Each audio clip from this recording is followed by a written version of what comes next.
বিসমিল্লাহির রহমানির রহিম। আসসালামু আলাইকুম ওয়া রাহমাতুল্লাহ। প্রিয় শিক্ষার্থীরা, ওয়েলকাম টু মুমিনুরস টিচিং হোম। প্রিয় শিক্ষার্থীরা, নবম শ্রেণীর বিজ্ঞান বইয়ের 14 অধ্যায় অর্থাৎ পরিবেশ ও ভূমিরূপ এই অধ্যায়ের 225 ও 26 পৃষ্ঠার আলোচনা করব এই ভিডিওতে।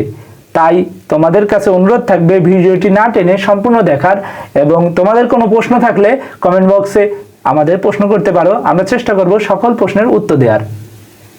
Audio Jungle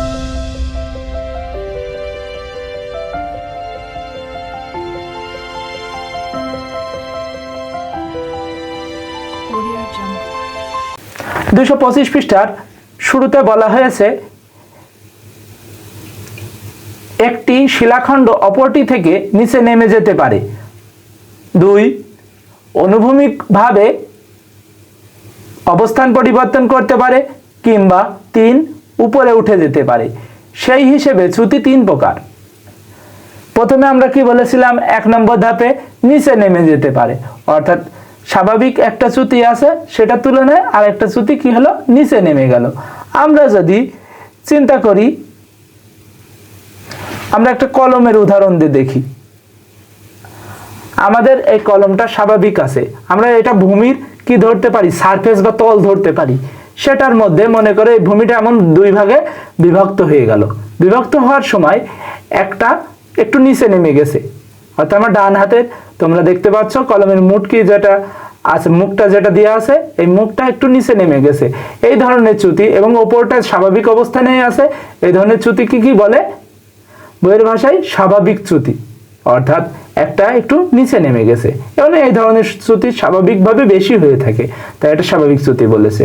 এখন বইটি বলছে, স্বাভাবিক চ্যুতির ক্ষেত্রে একটি শিলাখণ্ড অপর শিলাখণ্ড থেকে নিচে নেমে যায়। লক্ষণীয় এক্ষেত্রে যে অংশটি ওপরে উঠে থাকে তা নিম্নগামী শিলাখণ্ডের সঙ্গে স্থূল কোণে অবস্থান করে।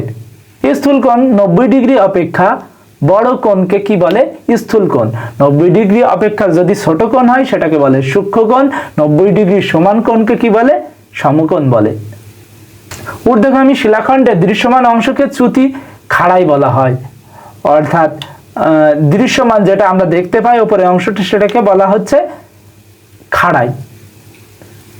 খ স্লাইক স্লিপ চ্যুতি। এ ধরনের চ্যুতির ক্ষেত্রে 2টি শিলাখণ্ড পাশাপাশি অবস্থান করে। খাড়া দিকে অবস্থান পরিবর্তন না হওয়ায় এক্ষেত্রে কোনো চ্যুতি খাড়ায় দেখা যায় না। অর্থাৎ এই দুইটা কেমন থাকে, মনে করো এই একটা কলম আর একটা কলম, দুইটা আবার আমি সে সমতল ভূমি কল্পনা করতে পারি। চিন্তা করো, এই দুটো যদি সমতল ভূমি হয়, এই বরাবর সমতল ভূমি সারফেস অবস্থান করছে, একটা কলম যদি আরেকটা কলম পানে সরে যাচ্ছে, এটা যদি দুটোই ভূমি হতো তাহলে কি হতো, এই ধরনের এদিকেও যেতে পারে বা এদিকেও যেতে পারে, যে একটা আরেকটার থেকে কি হচ্ছে, দূরে সরে যাচ্ছে। এই ধরনের চ্যুতিকে বলে কি, আমাদের স্লাইক স্লিপ চ্যুতি। আমাদের বর্ণনায় যা দেওয়া আছে, এ ধরনের চ্যুতির ক্ষেত্রে 2টি শিলাখণ্ড পাশাপাশি অবস্থান পরিবর্তন করে। খাড়া দিকে অবস্থান পরিবর্তন না হওয়ার ক্ষেত্রে কোনো চ্যুতি খাড়ায় দেখা যায় না, অর্থাৎ একটা উঁচু একটা নিচু হয় না, এটার ক্ষেত্রে পাশ থেকে সরে যায়। এই ধরনের চ্যুতিকেই বলে স্লাইক স্লিপ চ্যুতি। 3 নম্বরে বলা হচ্ছে বিপরীত চ্যুতি। এ ধরনের চ্যুতির ক্ষেত্রে একটি শিলাখণ্ড অপর একটি শিলাখণ্ডের ওপরে উঠে যায়। 1 নম্বরটা পড়েছিলাম কি, একটা শিলাখণ্ড আর একটা শিলাখণ্ড সেম ছিল, কি হয়েছিল, নিচে চলে এসেছিল। এর ক্ষেত্রে কি, একটা একটার ওপরে উঠে যায়, অর্থাৎ একটা একটার গায়ের ওপরে উঠে যায়। এই ধরনের শিলাখণ্ড একটা একটার ওপরে উঠে যাওয়ার কারণে নিচেরটা কি হয়, ওই জায়গায় ঝুলে থাকে। এই ঝুলন্ত অংশটি ভেঙে নিচে পড়ে এবং ভূমিধসের সৃষ্টি করে।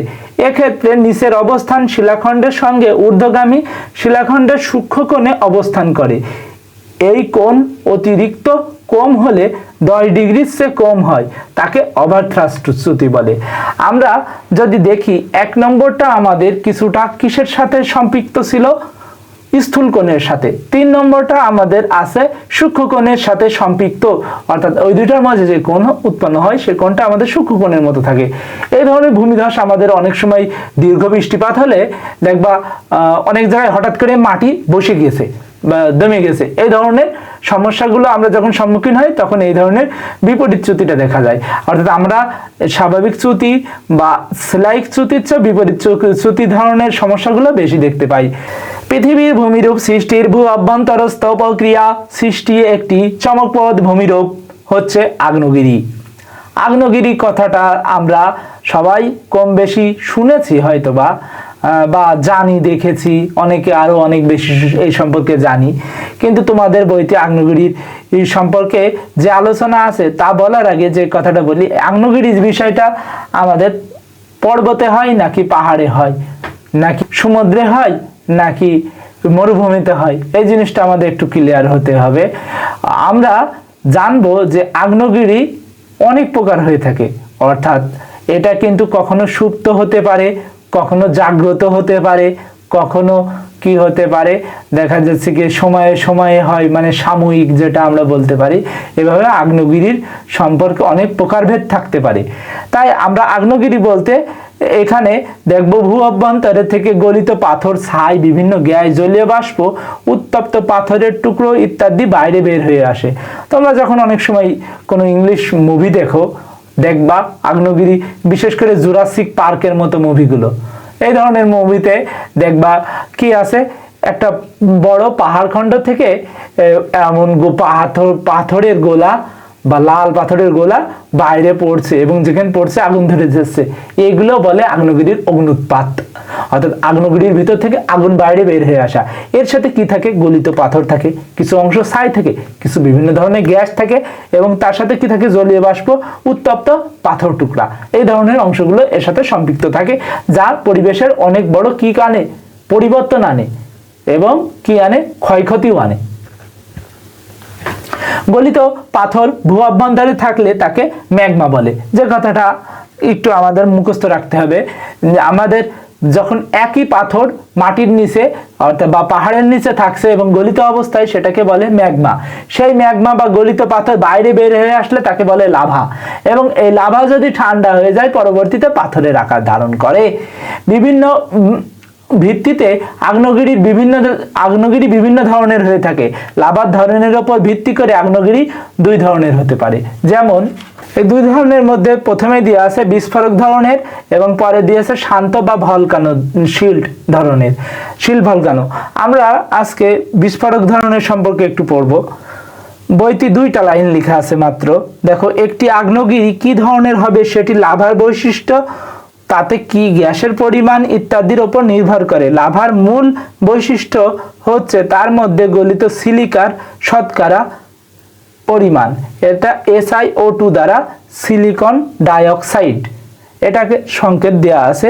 তোমরা দেখতে পাচ্ছ একটা আগ্নেয়গিরির ছবি দেওয়া আছে, সেখানে নিচের অংশটা বলছে ম্যাগমা চেম্বার, অর্থাৎ যেমন আমরা কি ডাক্তার চেম্বার, পুলিশ চেম্বার, তারপর কি অফিসিয়াল চেম্বার এমন বলি, সেখানে যেমন অফিস ডাক্তার, ডাক্তারের চেম্বারে ডাক্তার থাকে, এমনভাবে ম্যাগমা চেম্বারে কে থাকবে, ম্যাগমা থাকে। এখন দেখো, সেকেন্ডারি ভেন্টের সাহায্যে এটা বের হয়ে যাচ্ছে, সেকেন্ডারি কোনের মাধ্যমে। কোন বলতে এখানে কোনো আলাদা নাম না, তোমরা কোন আইসক্রিম খাও যেমন সেরকম কোন আকৃতির, সেটা বলেছে। এরপরে দেখো, সরাসরি যেটা মাঝ বরাবর ছিল সেখান থেকে ভস্ম মেঘ, অর্থাৎ ভস্ম শব্দের অর্থ এখানে কিছুটা ছাই বলা যায়। ওই যে আমাদের অনেক সময় মানুষকে অভিশাপ দেয়, খারাপ কাজ তো মানুষই করে, দেখো বলে ভস্ম হয়ে যা তুই, এই ধরনের কাজগুলো যখন করে তখন আমরা একজন আরেকজনকে বলি পুড়ে ছাই হয়ে যা। ঠিক একই হিসেবে সেই ভস্ম মেঘ বলতে বোঝাচ্ছে মেঘের সাথে কিছু অংশ ছাই জড়িত হয়ে বিস্ফোরক আকারে ধারণ করে, এটা কিছুটা বোমা ফাটালে যেমন হয় সেরকম। এরপরে দেখো, মুখে বড় গর্ত অংশ আছে, প্রধান ভেন্ট আছে। প্রধান ভেন্ট বলতে যেই মুখ দিয়ে এই ম্যাগমা চেম্বারের ম্যাগমাগুলো বের হবে সেটা বলা হয়েছে। প্রধান ভেন্ট দিয়ে সবচেয়ে বেশি বের হয়। সেকেন্ডারি কি মানে সহকারী, সেকেন্ডারি শব্দের অর্থ সহকারী, এটাতে কিছু কম পরিমাণ বের হয়। এবং তারপরে বলা হচ্ছে লাভা প্রবাহ, অর্থাৎ এগুলো যখন কিছু অংশ ফ্লো হয়ে যায় ওপর থেকে দূরে গিয়ে পড়ে, ছিটকে পড়ে, এবং কিছু বেশি ছিটকে পড়ে তো প্রস্তর খণ্ডগুলো, পাথর খণ্ডগুলো, ম্যাগমাও কিছু যে, এবং আমাদের গলিত ম্যাগমাগুলো পাহাড়ের গা ভেসে লাভা আকারে প্রবাহ হয় এবং যেদিক থেকে এই লাভাগুলো প্রবাহিত হয় সেদিক থেকে একটা নদী বা এই ধরনের কিছু প্রবাহ সৃষ্টি হয়।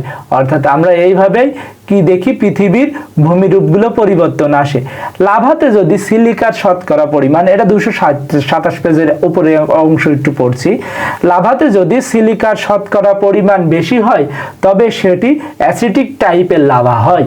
অর্থাৎ সিলিকনের পরিমাণ ওপর ডিপেন্ড করে লাভা টক না সাধারণ স্বাদের সেটা বোঝা যায়। এটা কিন্তু জিহ্বা দিয়ে টেস্ট করে না, এটা টেস্ট করার জন্য আমাদের অনেক রকম উপায় আছে, বিজ্ঞানের ল্যাব আছে, তোমরা চাইলে লিটমাস পেপার দিয়ে করতে পারো। এই ধরনের অনেক কিছু আছে যে উপকরণগুলো ব্যবহার করা হয়, সেই উপকরণগুলোকে রসায়নের ভাষায় বলা হয় নির্দেশক। নির্দেশক দিয়ে অম্ল ক্ষারের অস্তিত্ব বোঝা যায়। আমাদের বলছে লাভাতে যদি সিলিকার শতকরা পরিমাণ বেশি হয় তবে সেটি অ্যাসিডিক হয়।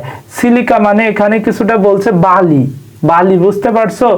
বালি বলতে আমাদের যে ঘর বাড়ি তৈরি হয় যেমন বালি দিয়ে, সেই বালি। সিলিকা এখানে সংকেত দিয়েছে SI2, যদিও বা সিলিকার যে আমরা কাঁচ হিসেবে বেশি ব্যবহার করা হয় সিলিকন ট্রাইঅক্সাইড থাকে, এটা ডাইঅক্সাইড। এবং এখানে বলা হচ্ছে এ ধরনের লাভা বেশি ঘন ধরনের হয় বলে সহজেই বের হয়ে আসতে পারে বা প্রবাহিত হতে পারে না। অর্থাৎ এটা যদি পাতলা হতো তাহলে সহজে অনেক বের হতে পারতো। এই ধরনের লাভা নির্গমনকারী আগ্নেয়গিরির বিস্ফোরক ধরনের হয়ে থাকে। অর্থাৎ এটা আছে দিব্য ওই কিছুটা এমন টাইপের, কিছু কিছু মানুষ আছে দেখবে অনেক ঠান্ডা আছে, অর্থাৎ এটা একটা প্রবাদ আছে, সমুদ্র ঠান্ডা আছে তার মানে কি বড় ধরনের সুনামি আসবে।